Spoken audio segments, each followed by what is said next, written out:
Saturday evening, time for the North Carolina Vinyl Picker. A little early this week. I'm trying to get this thing put out.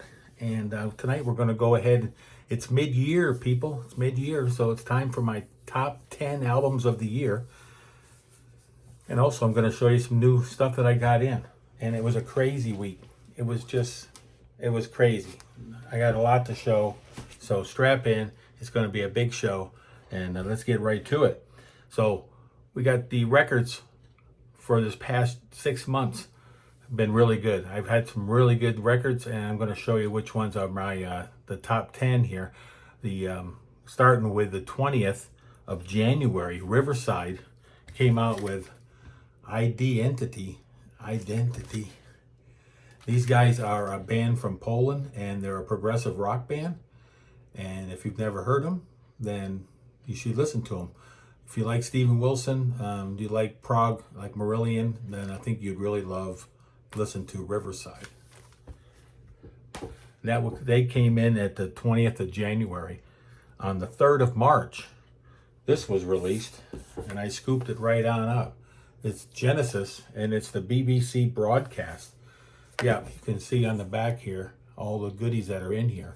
And this thing is just chock full of great stuff. Lots of live shows. And there's some great early stuff. They get to see them doing Stagnation and Get 'Em Out by Friday and Twilight Ale House live. This thing is just worth its money.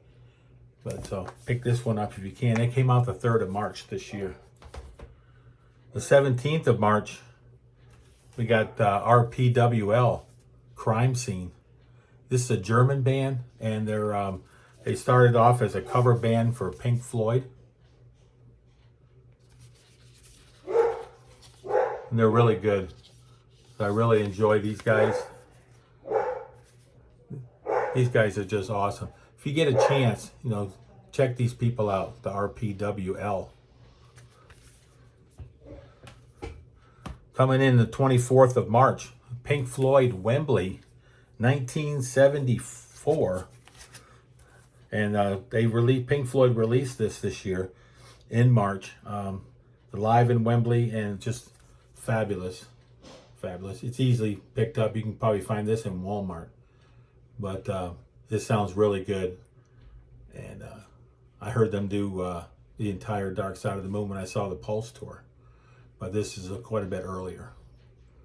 So that one there, that came out on the 24th of March. So far, it's been a good year. We've had a lot of good stuff. No complaints there. Coming in on the 22nd of April, and that would have been on Record Store Day, I had a twofer. I got the Tori Amos, and this is all her B-sides that were put onto a single disc. That came out that day. And also Porcupine Tree, IADWXT. IA meaning in absentia, DW meaning Deadwing, and extra tracks from those two albums.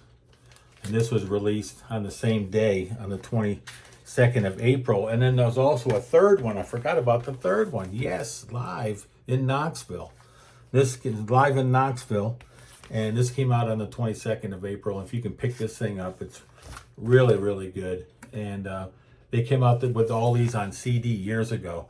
And I guess they've only released just this one so far on vinyl.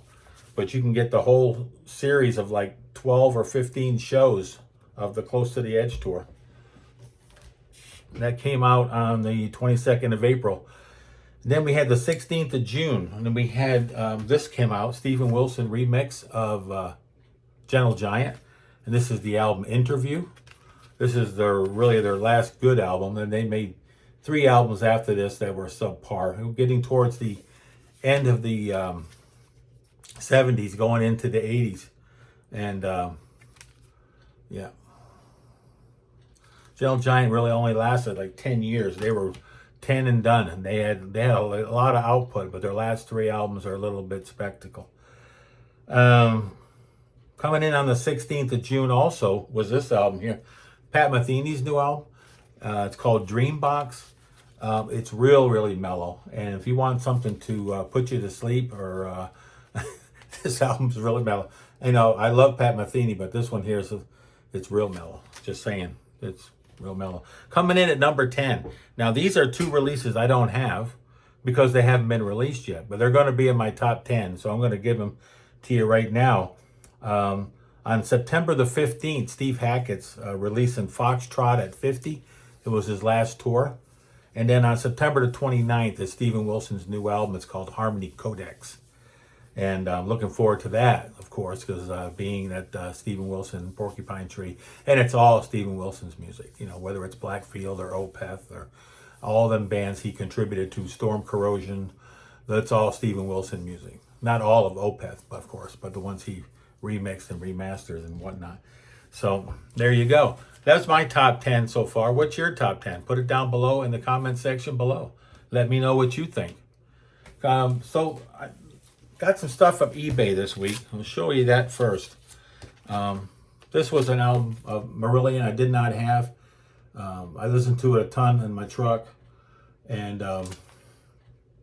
yeah, sounds that can't be made. Just an outstanding album. If you get a chance, you know, listen to some Marillion. They might just change your life. They really, really good. I got this one the other day, Mike Stern, Upside Down. And I didn't know that Mike Stern was in the band Steps Ahead.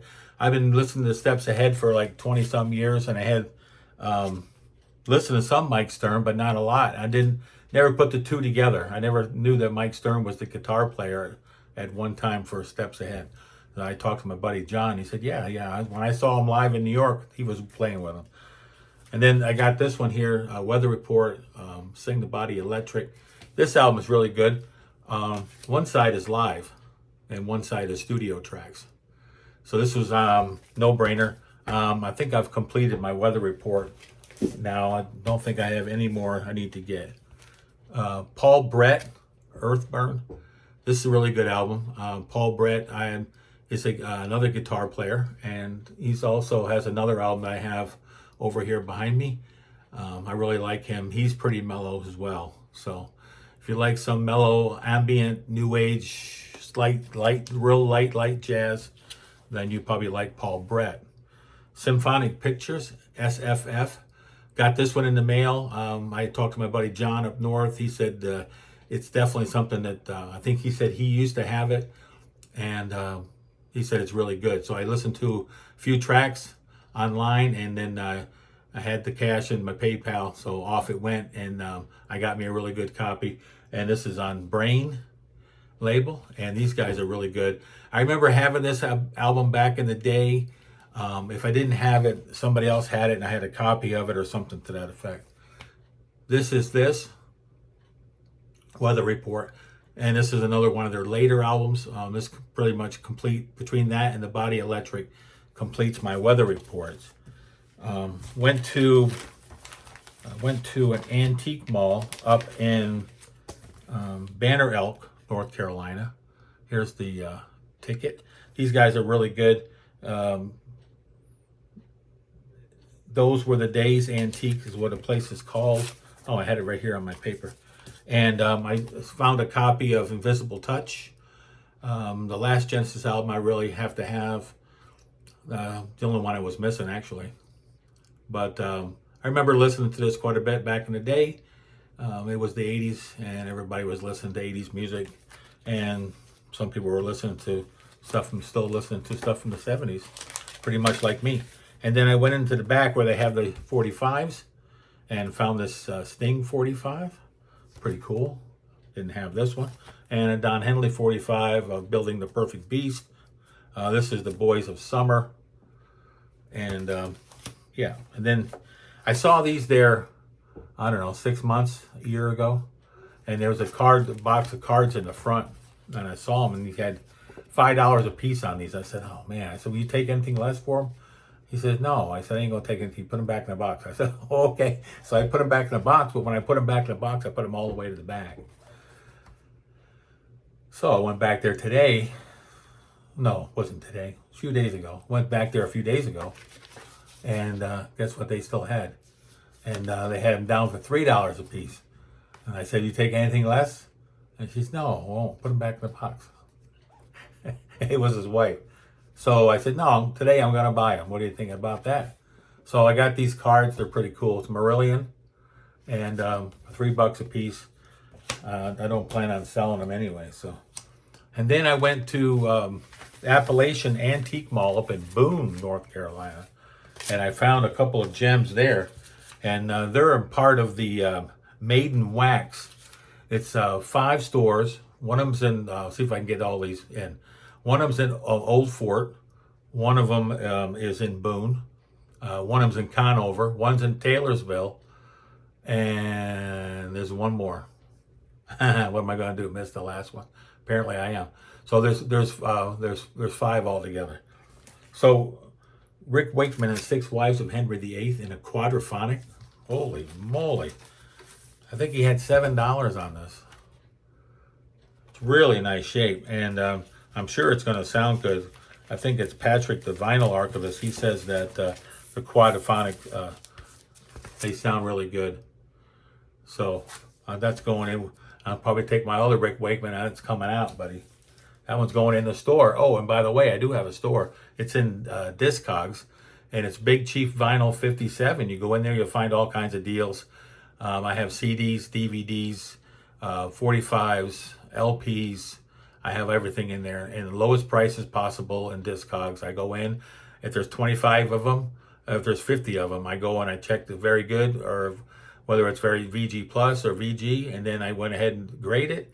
Then I find the price, and then I put it at the price that you want, which is the lowest price that you can get it for. That's service I do for y'all. Supertramp, the 1978 tour. Take a look at that. That's a North Carolina vinyl pick right there, let me tell you. Yep. Didn't have anything on the label. I listened to it, sounded great, sounded good on my stereo. And does, it doesn't even list the songs. Or does it? Maybe it lists the songs. Hang on a second. Yeah, here it is.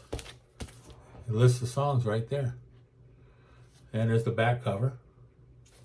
And it's super fine. I think it was $12. He had it up on the wall. I had it on the wall. He had about 4 records there on the wall. So, yeah. Really cool place to go. Good stuff, man. What's next? Okay, went to Far Out Records and Retro. Now, these guys are in Hickory, North Carolina. And he had some fusion there for me. And I picked up Alan Holdsworth Sand. These were all $5 a piece. Alan Holdsworth Sand. John McLaughlin Exploration. Chick Corea and Steve Kahula. He's from Jersey. He's from Jersey? Kahula, I don't know. Special Effects. Just talking about them. Steve Stern. Mike Stern. Special Effects. Spice of Life. These were all $5 a piece. Shock T with John McLaughlin, Natural Elements. Did I mention these were $5 a piece? I think. Chick Corea, Again and Again. And Emerson, Lake and Palmer, live at the Pocono International Raceway, 8th of July, 1972. I was a freshman in high school. Wish I'd seen the show. Wish I was there. I got this up in New Jersey when I was on vacation last month, and just now showing it. So there you go. Very nice. Sound Exchange in Wayne, New Jersey. If you're up that way, stop in and see him. He's got a lot of cool records. I got a Marillion album while I was there too. Reel to Reel, the live Marillion album. That's a lot. And I got it all in under 15 minutes. So y'all have a great rest of your week. I'm glad we got the show in and out early this week. My show comes up usually on the weekend sometimes. So check out. It could be Friday night, as early as Friday night, and as late as Monday afternoon. It's going to fall in there during the weekend. So hit the little bell if you want to be notified when the North Carolina vinyl picker is going to be on and showing his stuff. And I'm going to be back out there starting Monday, banging them bushes and looking for for all the stuff to bring to the table to show to everybody. So I'll be seeing you soon, and support them troops out there for me. And I'll be talking to you soon. North Carolina vinyl picker out.